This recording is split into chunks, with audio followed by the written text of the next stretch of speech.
ओम सर्वमंगल मांगल्ये शिवे सर्वार्थ साधिके शरण्ये त्र्यंबके गौरी नारायणी नमस्तुते।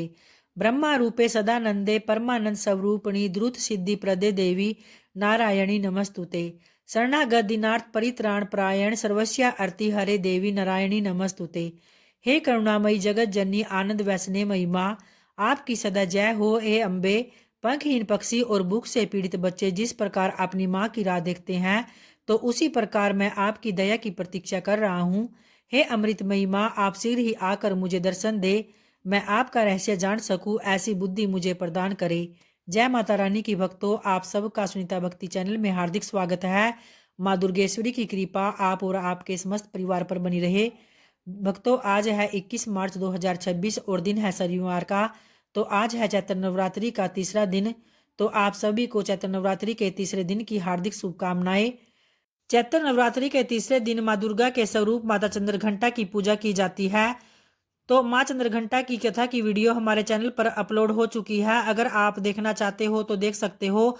और आइए अब चैत्र नवरात्रि के तीसरे दिन श्री दुर्गा सप्तशती पाठ के चौथे अध्याय को प्रारंभ करते हैं, जिससे कि पहले कीलक स्तोत्रम पाठ को प्रारंभ करते हैं। महर्षि मार्कंडेय जी बोले, निर्मल ज्ञान रूपी शरीर धारण करने वाले देवतरी रूप दिव्य तीन नेत्र वाले जो कल्याण प्राप्ति के हेतु हैं तथा अपने मस्तक पर अर्धचंद्र धारण करने वाले हैं, उन भगवान शंकर को मैं नमस्कार करता हूँ। जो मनुष्य इन कीलक मंत्रों को जानता है वही पुरुष कल्याण को प्राप्त करता है। जो अन्य मंत्रों को जप कर केवल सप्तशती स्त्रोत से ही देवी की स्तुति करता है, उसको इससे ही देवी की सिद्धि हो जाती है और उन्हें अपने कार्य की सिद्धि के लिए दूसरे की साधना करने की आवश्यकता नहीं रहती। बिना जप के ही उनके उच्चाटन आदि सब काम सिद्ध हो जाते हैं। लोगों के मन में शंका थी कि केवल सप्तशती की उपासना से अथवा सप्तशती को छोड़कर अन्य मंत्रों की उपासना से भी समान रूप से सब कार्य सिद्ध हो जाते हैं। तब इनमें कौन सा श्रेष्ठ साधन है? लोगों की इस शंका को ध्यान में रखकर भगवान शंकर ने अपने पास आए हुए जिज्ञासुओं को समझाया कि यह सप्तशती नामक संपूर्ण स्त्रोत ही कल्याण को देने वाला है। इसके पश्चात भगवान शंकर ने चंडिका के सप्तशती नामक स्त्रोत को गुप्त कर दिया। अतः मनुष्य इसको बड़े पुण्य से प्राप्त करता है। और जो मनुष्य कृष्ण पक्ष की 14 अथवा अष्टमी को एकाग्रचित होकर देवी को अपना सर्वस्व समर्पित कर देता है और वह फिर उसे प्रसाद रूप में ग्रहण करता है, उस पर दुर्गा प्रसन्न होती है, अन्यथा नहीं भी होती। तो इस प्रकार सिद्धि के प्रतिबंधक रूप कीलक के द्वारा भगवान शंकर ने इस स्त्रोत को कीलित कर रखा है। जो पुरुष इस सप्तशती को निष्कीलन करके नित्य पाठ करता है वह सिद्ध हो जाता है और वही देवों का पार्षद भी बनता है और वह गंधर्व होता है। सर्वत्र विचरते रहने पर भी उस मनुष्य को इस संसार में कहीं कोई डर नहीं लगता। वह मनुष्य आप मृत्यु के वश में नहीं पड़ता और मरकर उसको मोक्ष की प्राप्ति अवश्य होती है। किंतु इस कीलक की विधि को जानकर ही सप्तशती का पाठ करना चाहिए। जो ऐसा नहीं करता वह नष्ट हो जाता है। कीलन और निष्कीलन संबंधी जानकारी के पश्चात ही यह स्त्रोत निर्दोष होता है और विद्वान पुरुष इस निर्दोष स्त्रोत का ही पाठ आरंभ करते हैं। स्त्रियों में जो कुछ सौभाग्य आदि दिखाई देता है वह सब इस पाठ की ही कृपा है। इसलिए इस कल्याणकारी स्त्रोत का पाठ अवश्य करना चाहिए। इस स्त्रोत का सैन्य सैन्य पाठ करने से स्वल्प फल की प्राप्ति होती है, इसलिए उस स्वर से ही इसका पाठ आरंभ करना चाहिए। और जिस देवी के प्रसाद से ऐश्वर्य सौभाग्य आरोग्य संपत्ति शत्रुनाश तथा परम मोक्ष की प्राप्ति होती है, तो उस देवी की स्तुति मनुष्य को अवश्य करनी चाहिए। ओम नमः चंडिकाय नमः। और आइए भक्तों, अब श्री दुर्गा सप्तशती के चौथे अध्याय को प्रारंभ करते हैं, जिसमें इंद्रादि देवताओं द्वारा देवी की स्तुति की गई है। महर्षि मेधा बोले कि देवी ने जब पराक्रमी दुरात्मा महिषासुर को मार गिराया और असुरों की सेना को मार दिया, तब इंद्रादि समस्त देवता अपने सिर तथा शरीर को झुकाकर भगवती की स्तुति करने लगे। जिस देवी ने अपनी शक्ति से यह जगत व्याप्त किया है और जो संपूर्ण देवताओं तथा महर्षियों की पूजनीय है, उस अंबिका को हम भक्ति पूर्वक नमस्कार करते हैं। वह हम सब का कल्याण करे।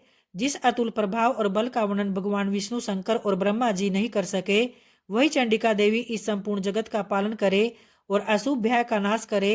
पुण्यताम के घरों में तुम स्वयं लक्ष्मी रूप हो और पापियों के घरों में अलक्ष्मी रूप हो और सतकुल में उत्पन्न होने वालों के लिए तुम लज्जा रूप होकर उनके घरों में निवास करती हो। हम उस भगवती दुर्गा को नमस्कार करते हैं। हे देवी, इस विश्व का पालन करो। हे देवी, हम तुम्हारे अचिंत्य रूप का किस प्रकार वर्णन करें। असुरों के नाश करने वाले भारी पराक्रम तथा समस्त देवताओं और दैत्यों के विषय में जो तुम्हारे पवित्र चरित्र हैं, उनको हम किस प्रकार वर्णन करें। हे देवी, त्रिगुणात्मिका होने पर भी तुम संपूर्ण जगत की उत्पत्ति का कारण हो। हे देवी, भगवान विष्णु, शंकर आदि किसी भी देवता ने तुम्हारा पार नहीं पाया। तुम सब की आश्रय हो, यह संपूर्ण जगत तुम्हारा ही है, क्योंकि तुम उस सब की आदिभूत प्रकृति हो।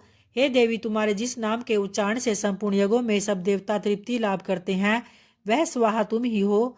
इसके अतिरिक्त तुम पितरों की तृप्ति का कारण हो, इसलिए सब आपको स्वदा कहते हैं। हे देवी, वह विद्या जो मोक्ष की देने वाली है, जो अचिंत्य महाज्ञान स्वरूपा है, तत्वों के सार को वश में करने वाले, संपूर्ण दोषों को दूर करने वाले, मोक्ष की इच्छा वाले मुनि जन जिनका अभ्यास करते हैं, वह तुम ही हो। तुम वाणी रूप हो और दोष रहित ऋग तथा यजुर्वेदों की एवं उद्गित और सुंदर पदों के पाठ वाले सामवेद की आश्रय रूप हो।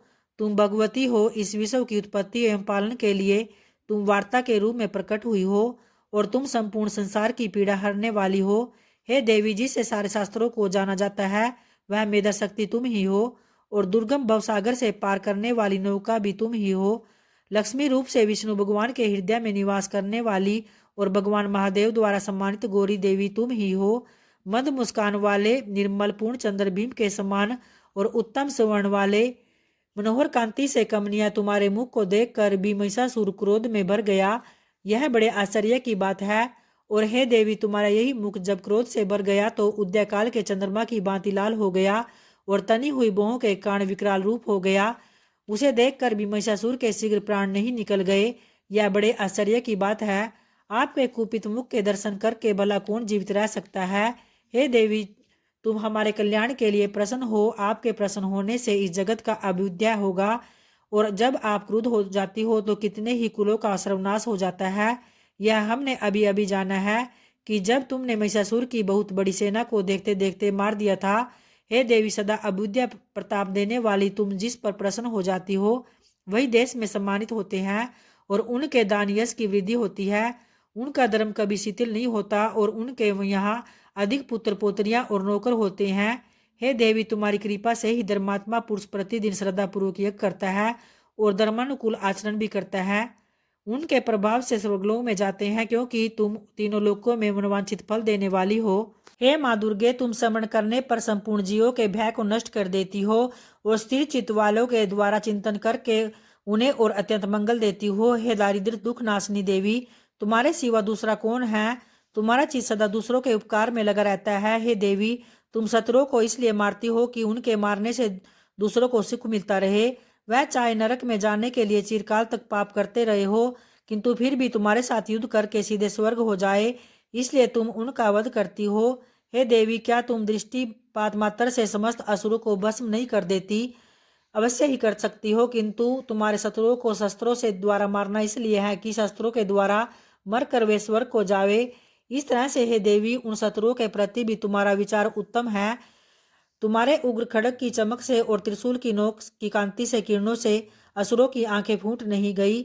उनका कारण यह था कि वे किरणों से शोभायमान तुम्हारे चंद्रमा के समान आनंद प्रदान करने वाले सुंदर मुख को देख रहे थे।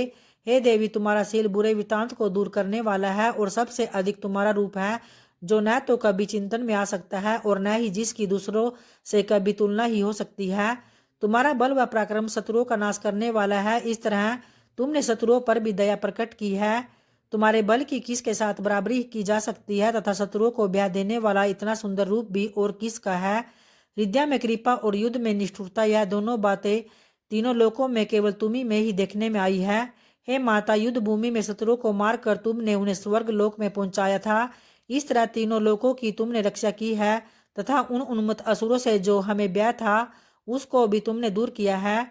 तुमको हमारा नमस्कार है। हे देवी, तुम शूल तथा खड़ग से हमारी रक्षा करो, तथा घंटे की दवनी और धनुष की टंकार से भी हमारी रक्षा करो।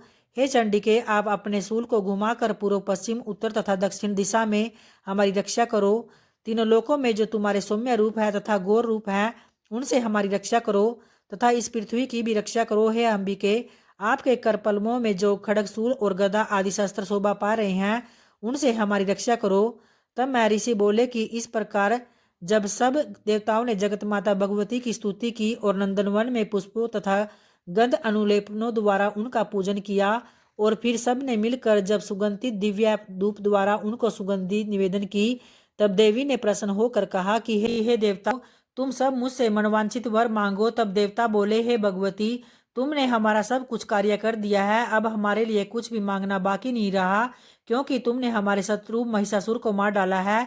अतः हे महेश्वरी, तुम इस पर यदि हमें कोई वर देना चाहती हो तो बस इतना वर दो कि जब जब हम आपका स्मरण करें तब तब आप हमारी विपत्तियों को हरण करने के लिए हमें दर्शन दिया करो। हे अंबिके, जो कोई भी तुम्हारी स्तुति करे तुम उनको वित्त समृद्धि और वैभव देने के साथ ही उनके घर और स्त्री आदि संपत्ति बढ़ाए और सदा हम पर प्रसन्न रहे। तब महर्षि कहते हैं कि हे राजन, देवताओं ने जब जगत के लिए तथा अपने लिए इस प्रकार प्रसन्न किया तो बस तथास्तु कहकर देवी अंतर्ध्यान हो गई। अतः हे भूप, जिस प्रकार तीनों लोकों का हित चाहने वाली यह भगवती देवताओं के शरीर से उत्पन्न हुई थी, वह सारा वृत्तांत मैंने तुझसे कह दिया है। और इसके पश्चात दुष्ट असुरों तथा सुम निशुम का वध करने और सब लोगों की रक्षा करने के लिए जिस प्रकार गौरी देवी के शरीर से उत्पन्न हुई थी, तो वह सारा वृत्तांत मैंने आपसे कह दिया है। इस तरह से भक्तों, आज नवरात्रि के तीसरे दिन श्री दुर्गा सप्तशती का चौथा अध्याय ही संपन्न होता है। और आइए अब माँ दुर्गा का ध्यान करते हुए उनकी आरती को प्रारंभ करते हैं। भोर भई दिन चढ़ गया, मेरी अम्बे हो रही जय जय कार, मंदिर विच आरती जय माँ, हे दरबारा वाली आरती जय माँ, ओ पहाड़ा वाली आरती जय माँ, काहे दी मैया तेरी आरती बनावा, काहे दी पावा विच बाती मंदिर विच आरती जय माँ, हे पहाड़ा वाली आरती जय माँ, सर्व सोने दी तेरी आरती बनावा, अगर कपूर पावा बाती मंदिर विच आरती जय माँ, ए माँ पिंडी रानी आरती जय माँ, कौन सुहागन दीवा बालिया मेरी मैया, कौन जागेगा सारी रात मंदिर विच आरती जय माँ, सचिया जोता वाली आरती जय माँ, सर्व सुहागिन दीवा बालिया मेरी अम्बे, जोत जागेगी सारी रात मंदिर विच आरती जय माँ, हे माँ त्रिकुटा रानी आरती जय माँ, जुग जुग जीवे तेरा जमवेदा राजा, जिस तेरा भवन मनाया मंदिर विच आरती जय माँ, हे मेरी अम्बे रानी आरती जय माँ, सिमर चरण तेरा ध्यानु यस गावे, जो ध्यावे सोयो फलवावे रख बाणे, दिलाज मंदिर विच आरती जय माँ, सोनिया मंदिरा वाली आरती जय माँ, हे पहाड़ा वाली आरती जय माँ, हे सचिया दरबारा वाली आरती जय माँ। जय माता रानी की। धन्यवाद भक्तों।